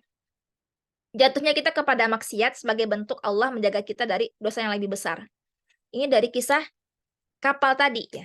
Jadi bisa jadi Allah bikin kita itu punya aib, kemudian punya kekurangan, supaya kita tidak aman dari dosa yang lebih besar lagi gitu. Banyak orang-orang yang kok aku nih kayak gini ya gitu. Coba kalau kita tuh cantik gitu ya, glowing, mantap gitu. Pasti kita tuh jadi termotivasi mungkin buat tampil terus di depan orang gitu ya. Menampakkan kecantikan kita. Banyak perempuan-perempuan cantik itu diuji dengan kecantikannya sehingga dia ingin terus mengekspos kecantikannya tadi. Nah, maka bisa jadi kita di sini punya kekurangan supaya bentuk Allah menjaga kita, supaya kita aman dari maksiat atau dosa yang lebih besar ya. Sama tadi kapal tadi, dibikin dia tuh nggak cacat, tidak sempurna, supaya aman dari rampasan raja yang zalim ya. Makanya kalau punya kekurangan saat ini itu disyukuri. Karena Allah itu ingin kita itu menjadi pribadi yang aman dari segala hal-hal yang buruk yang tidak bisa kita lihat dengan mata kita. Tapi bisa dilihat oleh Allah Subhanahu wa taala. Dan yang kedua adalah musibah yang dialami bisa jadi awal mula banyak anugerah ya. Jadi sang orang tua tadi yang kehilangan anak kesayangannya itu hanya kehilangan satu hal saja, kehilangan anak. Tapi dia mendapatkan 3 hal.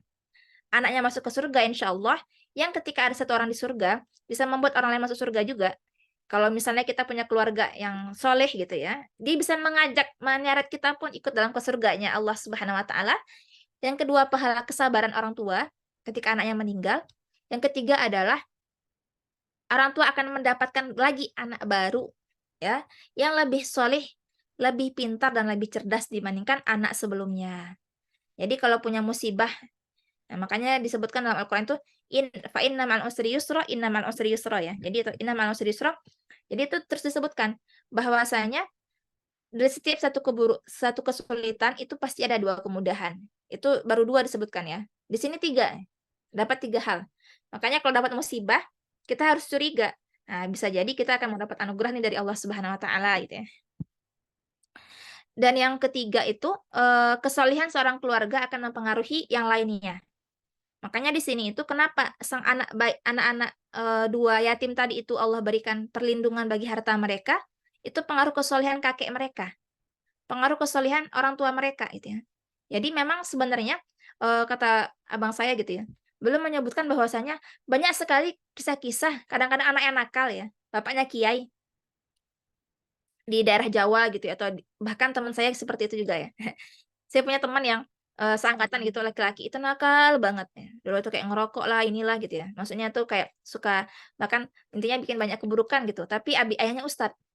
Nah, sekarang justru menjadi salah satu apa namanya itu ya, pentolannya dakwah di kampusnya, Masya Allah.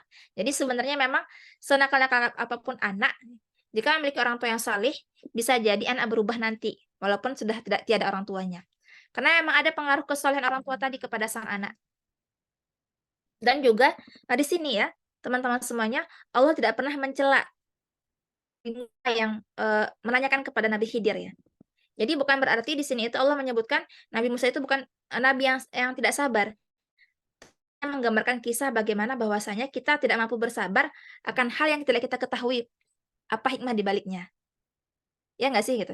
Jadi emang kita itu secara pribadi itu memang belum mampu bersabar kalau ada hal yang kita alami kita nggak paham. Kenapa seperti ini? Kenapa seperti ini? Itu memang adalah hal yang wajar. Nah, jadi di sini itu Nabi Musa tidak dicela oleh Allah Subhanahu wa taala ya. Dan tentunya terakhir, walaupun masih banyak sekali pelajaran yang kita ambil, bisa jadi cara pandang seseorang itu berbeda dalam memandang hal kebaikan. Tadi kata Nabi Khidir, "Wahai Musa, engkau punya ilmu, aku punya ilmu." Nah, jadi akan tetapi berbeda cara pandang kita akan ilmu dan berbeda cara kita memahami sesuatu. Jadi jangan sampai ketika kita memiliki ilmu yang berbeda dibandingkan orang lain, pemahaman yang berbeda, kita mencela mereka.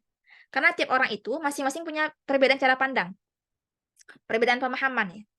Sehingga kita tidak merasa pengen apa namanya tuh kayak kekeh ilmu akulah yang paling baik, ilmu akulah yang paling benar, itu nggak boleh ya.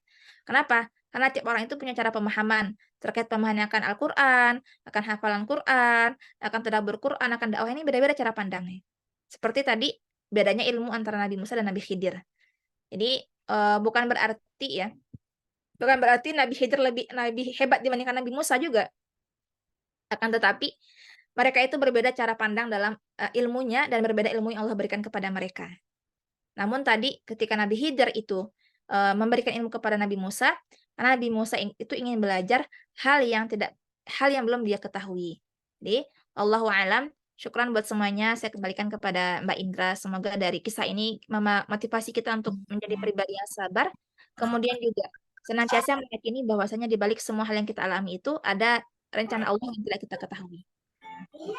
Syukran. Assalamualaikum warahmatullahi wabarakatuh. Warahmatullahi wabarakatuh. Ya, itu tadi ya materi dari Ustazah Rifda tentang kisah Nabi Musa dan Nabi Khidir yang luar biasa. Bisa kita ambil pelajarannya seperti ini. Baik, kita lanjut ke sesi tanya jawab. Silakan yang mau bertanya bisa dituliskan di kolom chat. Ini sudah ada satu yang masuk ya. Saya bacakan dulu ya, Ustazah. Silakan yang lain boleh menyusul pertanyaannya. Gitu. Di sini, Assalamualaikum Ustazah, izin bertanya terkait menuntut ilmu. Kadang kami tidak sabar dengan tantangan di dalamnya. Contohnya saja mungkin merasa minder dengan teman-teman lain karena kita tertinggal atau mungkin tidak cocok dengan gurunya. Bagaimana ya Ustazah? Bisa dijawab Ustazah? Iya. Coba pertama itu kita ketika dalam belajar itu emang pasti punya banyak tantangan. Yang pertama adalah merasa tertinggal, minder dengan teman-teman yang lain. Nah itu nggak apa-apa, perlu. Kenapa kita perlu minder? Supaya kita tidak merasa sombong.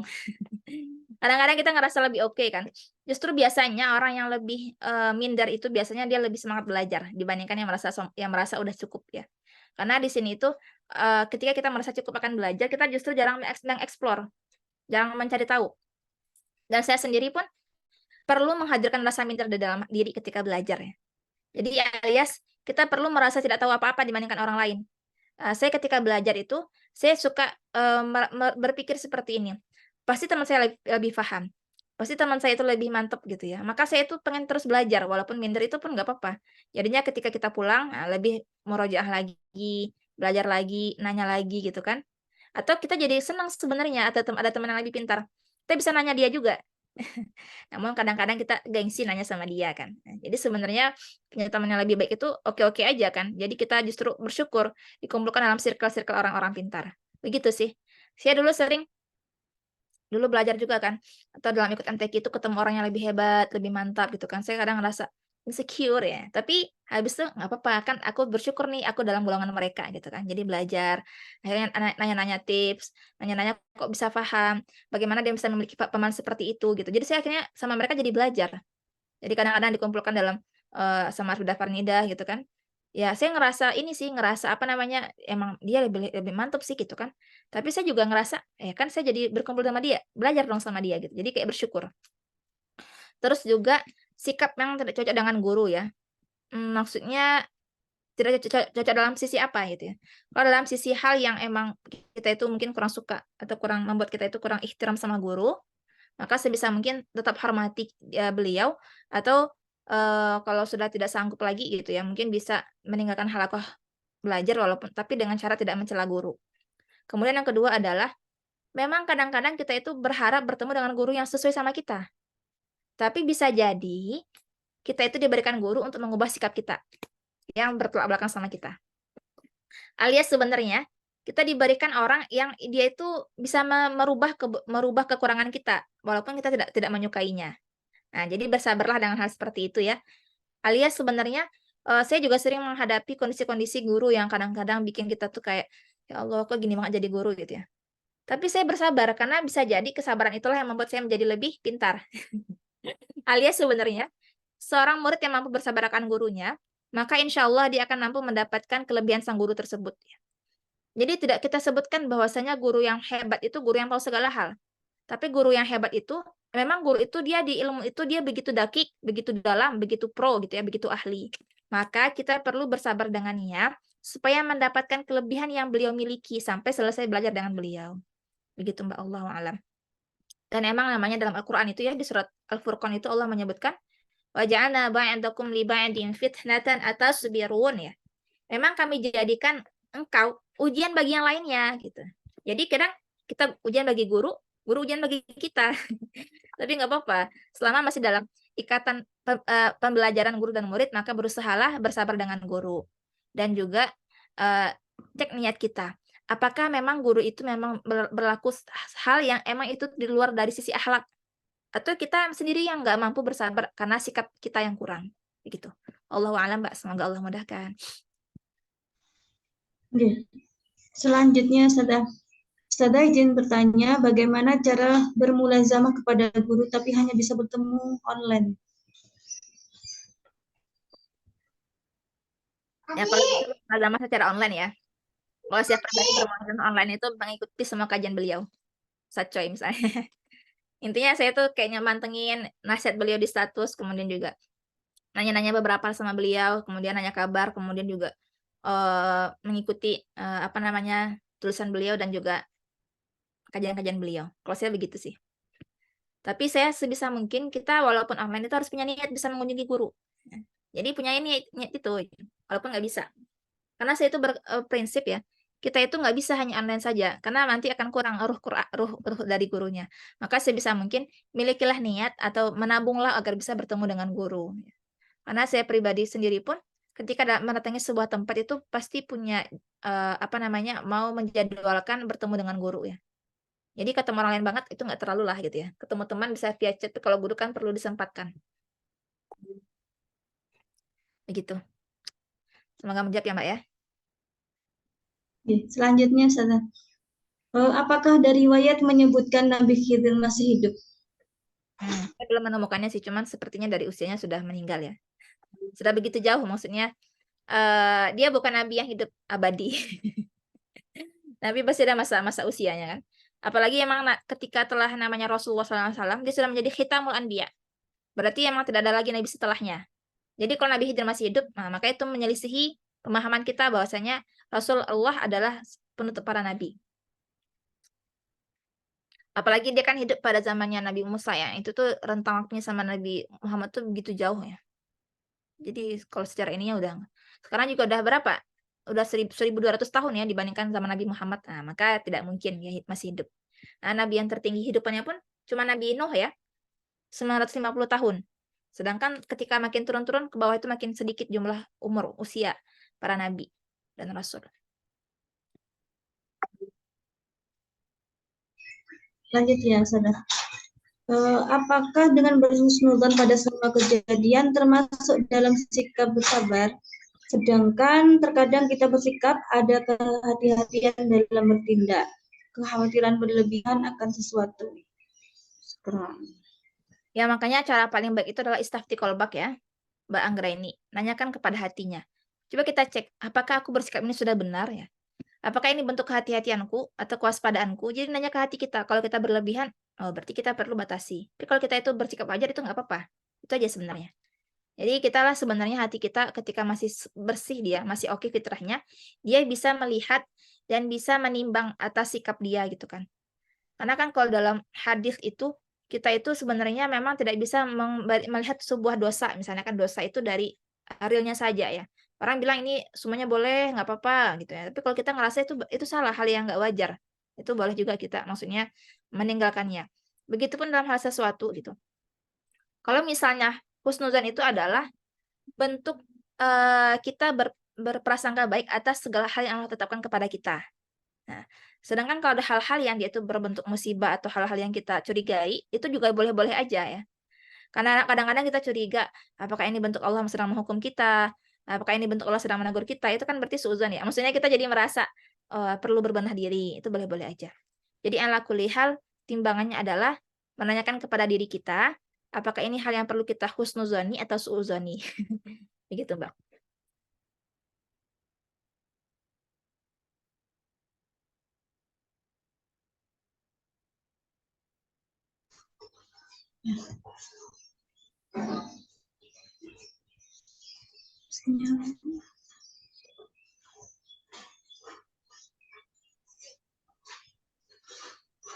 Tes.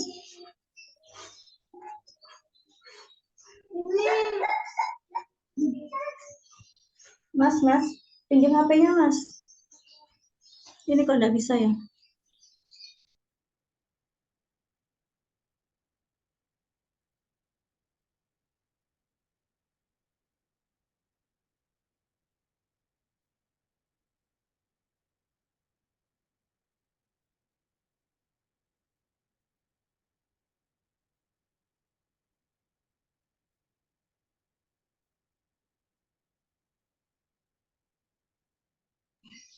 Afan, terjadi gangguan sinyal person. Ya. Ada lagi mungkin yang mau? Oh ini ada, Afan ya. Ada yang bertanya, Ustazah, apa yang harus dikatakan saat orang memuji kita? Yang tadi disebutkan di awal, maaf lupa. Ya, ada dua caranya mungkin. Sebenarnya saya agak lupa yang kedua itu ya. Yang pertama itu adalah hada min fadli rabbi. Hada min fadli rabbi. Ini adalah keutamaan dari Tuhanku. Yang kedua itu ada doa ya, Allahumma ja'alni khairam mimma yadhunnun. Saya lupa itu perkataannya Umar bin Khattab radhiyallahu anhu ya. Ya Allah, jadikan aku lebih baik dibandingkan yang mereka kira. Gitu. Jadi kita doanya lagi, apa namanya? Coba saya tuliskan di sini ya.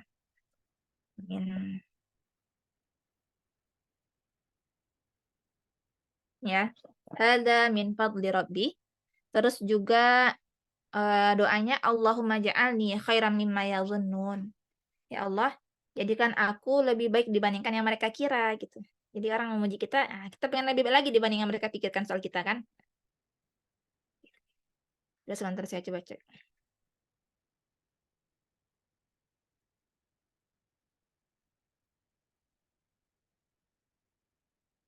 Nih, doanya gini. Allahumma ja'alni khairam mimma yazunnun waghfir li ma la ya'lamun ya. Ya Allah, apa namanya? Allah jadikan aku lebih baik dibandingkan yang mereka pikirkan dan maafkan aku atas mereka yang tidak maafkan aku atas apa hal yang tidak mereka ketahui. Jadi kan intinya kita itu punya banyak aib gitu. Kemudian kita orang-orang misalnya dia itu memuji-muji kita kan, padahal kita punya banyak kekurangan. Nah, jadi kita mengatakan kepada Allah Subhanahu wa taala itu ada zikirnya itu Allahumma ja'alni khairan mimma yazunnun waghfirli ma la ya'lamun wa la tu'akhidni bima yaqulun. Dan janganlah engkau mengazab aku, menghukumi aku terhadap hal yang mereka katakan gitu ya. Alias sebenarnya kita nggak seperti itu. Cuma gara-gara mereka memuji kita nantinya Allah justru malah kayak kamu nggak seperti ini nanti kita azab nih gitu ya. Jadi kita doa sama Allah dengan hal seperti itu supaya aman.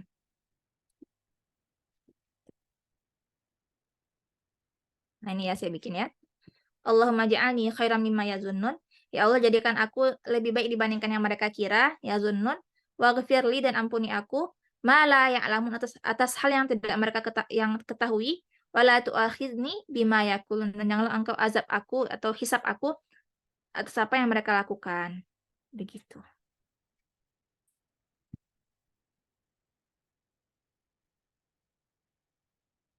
Ya.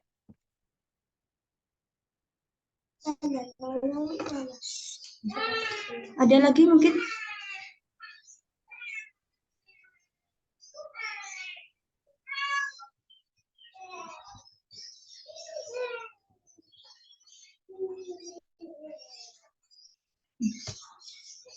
Kalau belum ada saya yang bertanya, Ustazah.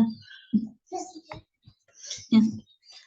Tadi kan sempat disampaikan kalau boleh menisbatkan kesalahan ketika misalkan kita murojaah itu menisbatkan ini tuh salahnya setan nih gitu kan ya. Nah ini beberapa waktu lalu itu salah satu anak saya tuh cerita ke saya gini, temennya itu cerita kalau ibunya gitu kan ya ketika dia marah ya misalkan anaknya itu berbuat kesalahan gitu kan ya. Nah si ibunya itu mengucapkan kepada anaknya itu setan kamu gitu kan dengan harapan istilahnya itu mau jelek-jelekan setan gitu. Nah itu gimana Ustaz? Ya itu kira-kira nggak boleh juga ya, karena emang sama anak itu apa namanya perlu mengatakan hal-hal baik ya. Justru kadang-kadang beberapa teman saya itu yang punya anak yang mungkin dikatakan nakal sama seusianya gitu, dikatakan Masya Allah anak soleh gitu ya. Jadi mendoakan sang anak.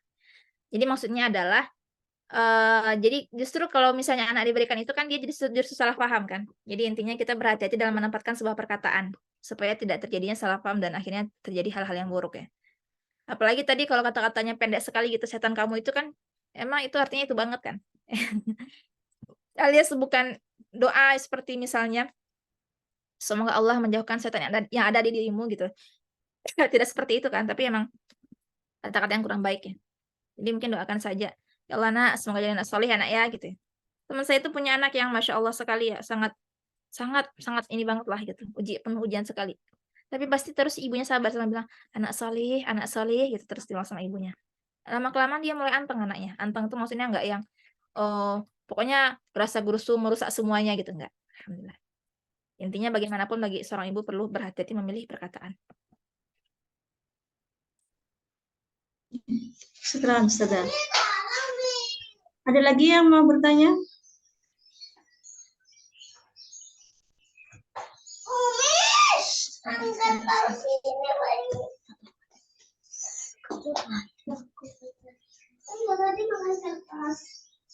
Ada lagi? Sepertinya sudah tidak ada lagi ya. Nanti kalau misalkan ada pertanyaan boleh disampaikan di grup ya. Nanti mungkin bisa disampaikan ke Ustazah Rifda. Baik, mungkin kata-kata terakhir dari Ustazah Rifda dan sekalian nanti minta ditutup dengan doa Ustazah. Ya, kata-kata terakhir ya. Pentingnya bagi kita muslimah untuk senantiasa memperbaiki akhlak kita, semangat belajar dan juga meyakini bahwasanya Allah Subhanahu wa taala akan memberikan balasan besar atas semua kesabaran kita dan husnuzan kita kepada Allah Subhanahu wa taala. Oke, saya tutup dengan doa ya. Astagfirullahaladzim, astagfirullahaladzim, astagfirullahaladzim. Allahumma gfir lana dunubana wa liwalidina warhamhuma kama rabbawna sigara. Rabbana zalamna anfusana wa illam taghfir lana wa tarhamna lanakunanna minal khasirin. Allahumma gfir lana dunubana wa liwalidina warhamhuma kama rabbawna sigara. Rabbana la tu'akhidna bima nusina wa la turhikna bima asaina ya rabbal alamin. Allahumma inna nas'aluka khairal mas'alah wa khairat du'a wa khairan najah wa khairal hayah wa khairal mamat warzuqna ya rabbal alamin hubbal Qur'an wa hubba ahlil Qur'an waj'alna min ibadika salihin waj'alna min ibadika tawwabin waj'alna min ibadika taibin waj'alna min ibadika al-mutatahhirin waj'alna min ibadika sabirin waj'alna min ibadika as-salihin wal qanitin wasyakirin ya rabbal alamin. Allahumma ighfir lana dhunubana wa la tu'akhidna bima nusina waj'alna min ahlika ya rabbal alamin waj'alna min khassatika ya rabbal alamin. Rabbana taqabbal minna salatana wa qiyamana wa sujudana wa ruku'ana waghfir lana dhunubana.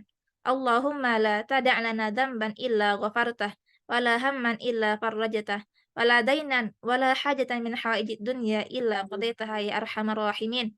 Rabbana taqabbal minna salatana wa qiyamana wa sujudana wa ruku'ana waj'alna min ahlika waj'alna min ad-dakhilina al-jannah ya rabbal alamin. Rabbana atina fid dunya hasanah wa fil akhirati hasanah wa qina adzabannar. Amin ya rabbal alamin. Ya Rabbal Alamin. Jazakumullah khairan atas waktu dan ilmunya dari Ustazah Rifda pada pagi hari ini yang sudah banyak menginspirasi kita dari Nah, kita tutup halaqah kita pada pagi hari ini dengan membaca Alhamdulillahirabbil alamin, istighfar, astagfirullahaladzim, dan doa kafaratul majlis. Subhanallah, asyhadu an la ilaha illa anta, astaghfiruka wa atubu ilaik. Dan dari saya, Assalamualaikum warahmatullahi wabarakatuh.